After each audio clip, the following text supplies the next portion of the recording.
Hi hello everyone, ఈరోజు నా ఛానల్లో స్పెషల్ డిష్ అయితే అప్లోడ్ చేసేసాను ఫ్రెండ్స్.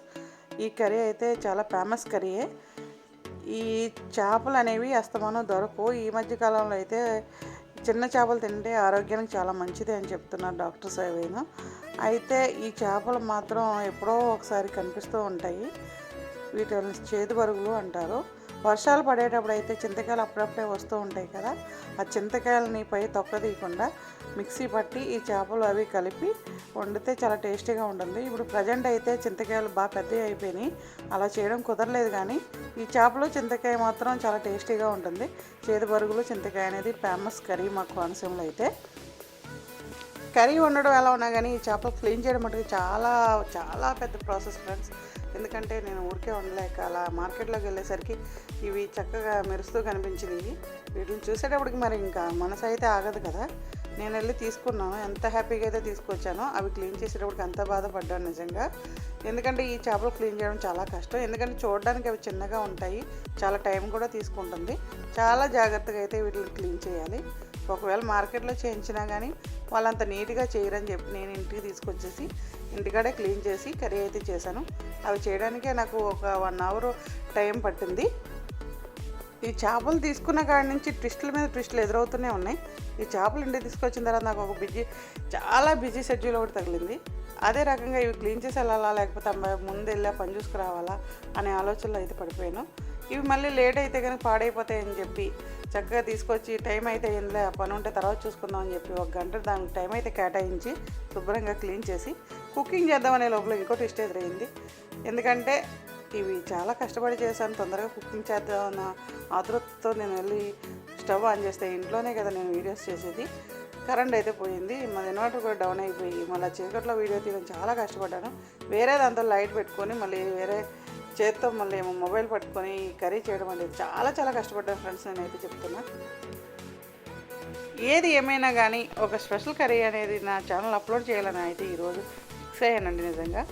ఎప్పుడూ చేసే రొటీన్గా చేసే ఫిష్ కర్రీసే కాకుండా అప్పుడప్పుడు దొరికేటువంటి చేపలు కానీ కొంచెం సీజనల్ ఫుడ్స్ కానీ నా ఛానల్లో పెట్టాలంటే నాకు చాలా ఇంట్రెస్ట్. అలాగే మీకు కూడా చూపించినట్టు అవుతుంది. తెలియని వాళ్ళు కూడా ఈ కర్రీస్ కోసం తెలుసుకుంటారనే ఆలోచనతో అయితే ఈ చేదు బరుగులు చింతకాయ కర్రీ అయితే నా ఛానల్ అప్లోడ్ చేసేసాను. ఈ కర్రీ అయితే చాలా టేస్టీగా ఉంటుంది. మీకు ఎప్పుడైనా దొరికితే కనుక వీటిని అసలు వదలద్దు. కొంచెం శ్రమ అయినా కానీ తప్పదు. మనకి ఇష్టంగా తినాలి అనుకుంటే కష్టపడి అయినా చేయాలి కదా. అందుకనేసి నేనైతే చాలా కష్టపడి అయితే చేశాను. టేస్ట్ కూడా చాలా బాగుంది కర్రీ అయితే. నేను టేస్ట్ చేసిన తర్వాతే ఇది వీడియో అంటూ నా ఛానల్లో పోస్ట్ చేశాను. చూసారుగా ఫ్రెండ్స్, వీడియో అయితే పూర్తిగా చూసి కర్రీ అయితే ఒకసారి ట్రై చేయండి. ఈ చేపలు అయితే నేను క్లీన్ చేసిన తర్వాత ఒక 4 టైమ్స్ అయినా వాటర్ నీట్గా వచ్చే వరకు అయితే కడిగి పక్కన పెట్టేశాను. ఆ కర్రీలోకి అయితే ఒక 2 ఆనియన్స్ కట్ చేసి అవి వాటితో పాటే పచ్చిమిర్చి కూడా ఒక 2 వేసాను. వేసి ఆ 2 కలిపి ఆయిల్లో ఫ్రై చేసి ఆ తర్వాత అయితే ఒక 3 టమాటోస్ కూడా కట్ చేసి కర్రీలో యాడ్ చేశాను. టమాటోస్ కొంతమంది చింతపండు వేస్తే కనుక వేసుకోక్కర్లేదు, చింతకాయ వేసినా కూడా వేసుకోవసరం లేదు అంటూ ఉంటారు. టమాటా వేయడం రీజన్ ఏంటంటే టమాటా వేసిన కర్రీ ఏదైనా కూడా కలర్ఫుల్గా ఉంటుంది, టేస్ట్ కూడా బాగుంటుంది. మీకు నచ్చితే వేసుకోవచ్చు, ఇబ్బంది అయితే అవసరం లేదు. వేసుకోకపోయినా చింతకాయ పులుపుతో ఉంటుంది కాబట్టి కర్రీ టేస్టీగానే ఉంటుంది. అది మాత్రం మీరు ఆలోచించి వేసుకోండి, ఇబ్బంది ఏం లేదు. ఇదైతే ఇలా ఫ్రై అయిన తర్వాత టమాటోస్ కూడా ఫ్రై అయ్యాక కొద్దిగా అల్లం వెల్లుల్లి పేస్ట్ కూడా వేసి పచ్చివాసన పోయే వరకు ఫ్రై చేసి ఆ తర్వాత సాల్ట్, కారం, పసుపు కూడా కర్రీలో యాడ్ చేశాను. కొద్దిగా జీలకర్ర, ధనియా పౌడర్ కూడా వేసాను కర్రీలో. మీరు చూడొచ్చు వీడియోలో పూర్తిగా. లేత చింతకాయలు అయితే మిక్సీ పట్టేసి డైరెక్ట్ కర్రీలు అయితే అలాగే వేసేస్తూ ఉంటారు.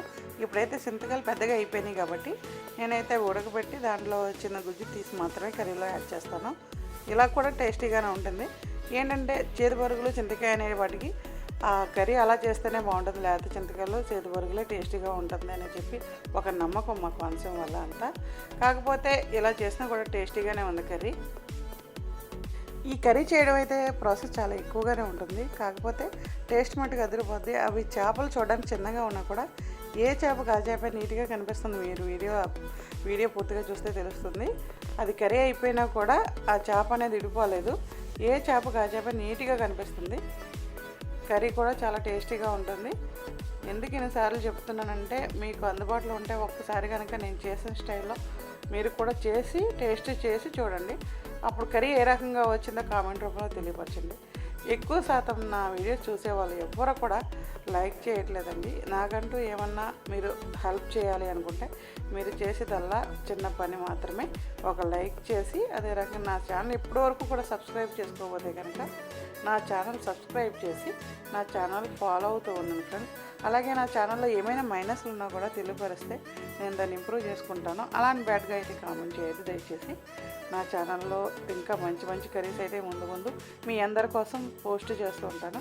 కొంచెం బిజీ షెడ్యూల్ వల్ల నేను ఈ కర్రీస్ అనేవి కొంచెం లేట్ అయిపోతూ ఉన్నాయి నా ఛానల్లో. ఇక ముందు అయితే కొంచెం ఫ్రీ చేసుకుని మీ అందరి కోసం ఇంకా మంచి మంచి కర్రీస్ కుకింగ్ వీడియోస్ పెడుతూ ఉంటాను. నా ఛానల్ అయితే ఫాలో అవుతూ ఉండండి. అదేవిధంగా ఎప్పుడైనా కానీ ఎవరైనా చేసిన దాన్ని డిస్కరేజ్ చేయకుండా ఎంకరేజ్ చేసి ఎవరు వీడియో పెట్టినా చిన్న లైక్ చేయండి ఫ్రెండ్స్.